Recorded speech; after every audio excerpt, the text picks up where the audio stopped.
Hey, sports card fans, it's John Wade Boggs fan. Hope you're all doing well.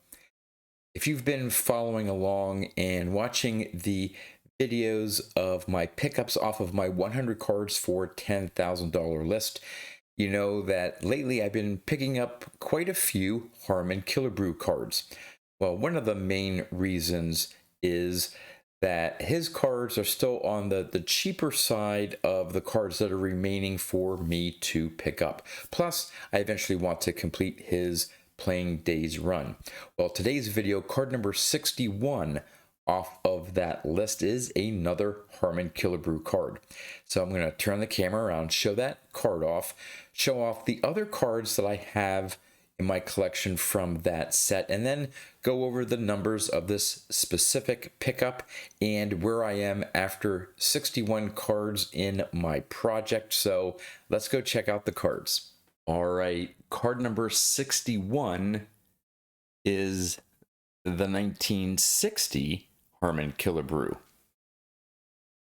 Really love the 1960 set, the dual images there, the main color image, and then the black and white there in that side panel.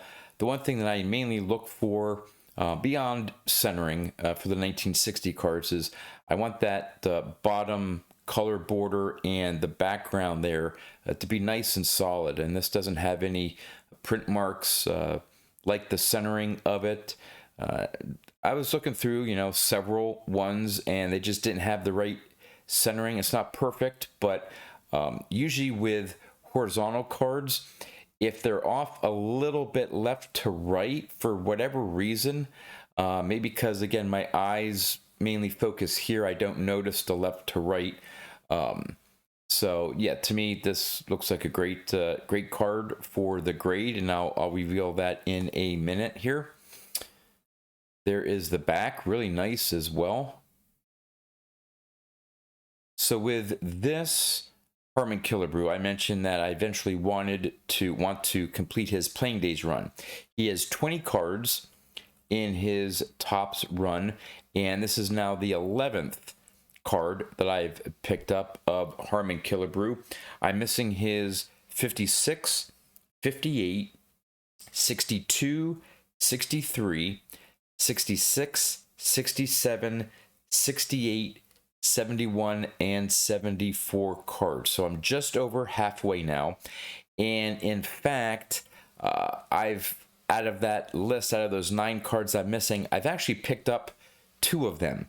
They'll be in future videos. I'm just waiting to get them in the mail. One of them is taking forever to get to me.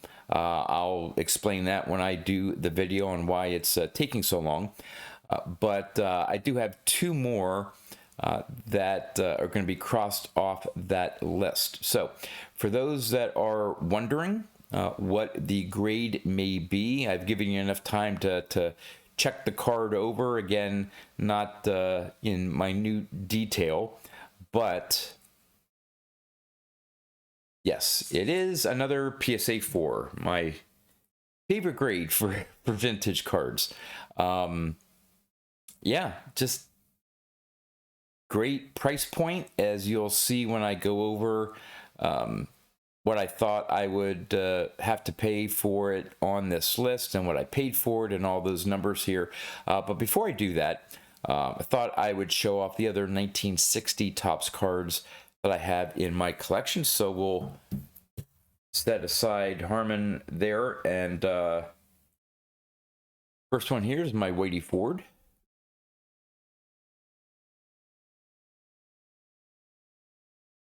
Then I have the Carl Yastrzemski rookie.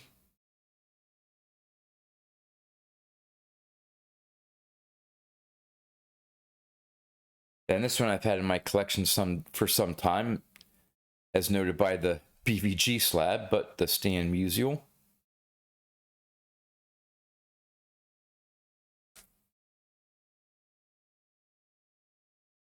My Hank Aaron, part of his playing days run.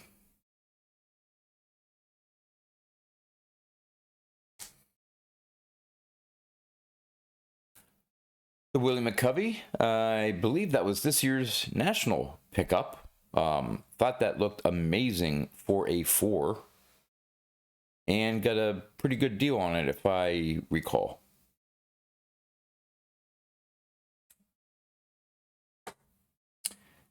Then we have the Warren Spawn. It's going to be a while till I complete his run.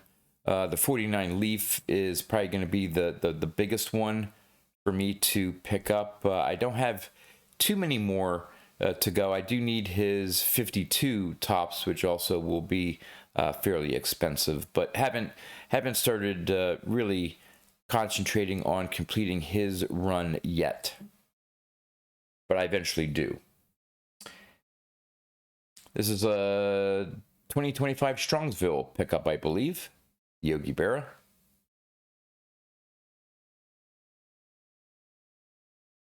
And finally, the Frank Robinson, part of the Playing Days run I have of him. Okay, let's get into the specific numbers of the 1960 Topps Harmon Killebrew. When I originally put my list together, again, I picked 100 cards, and I had to come up with a grade and a price that totals $10,000 nice and even. So looking at different cards, I knew certain grades that would be just too expensive in certain grades. That made that easier. But for the 1960 Topps card, I had this in a PSA 7 on my list, and I thought when I put the list together that I'd have to spend $110 to pick up a PSA 7 copy. Well, I don't need this card in a PSA 7. What I spent all in on this PSA 4, it was an auction. I did remember to look it up this time. It was an auction, and plus shipping and tax, I'm in for $50. So I saved $60 by going from a 7 down to a 4. That's, $60 that I didn't need to spend on this particular card, and that allows me to, when I come up with the next $60, to put it to another card as opposed to putting it into this one.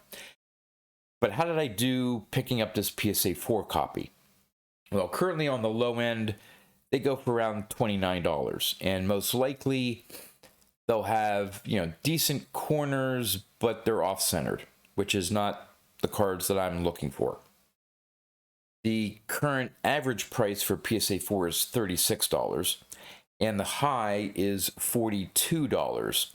And actually, the current high of $42 is this card here that I won in an auction. I forget what the previous high was. It was probably, $38, $39. I like the eye appeal of it, so I was willing to go a little bit higher than comps. Again, we're talking about, $6 difference between the average and the high. So we're not talking $60, $600. We're talking $6 between the average PSA 4 and the high end of comps. So I was fine pushing my bid up a little bit so that I could win it. And of course, once you tack on tax and shipping, which VCP doesn't factor into, I'm at $50, and I set the current recent high for a PSA 4 copy, but again, I'm not setting any huge records here. Now, where am I after 61 cards? So, with the original price that I thought I would have to pay for those 61 cards, I thought I would have to spend $5,735. Well, I've only spent for these 61 cards now $3,255. So I am $2,480 to the good.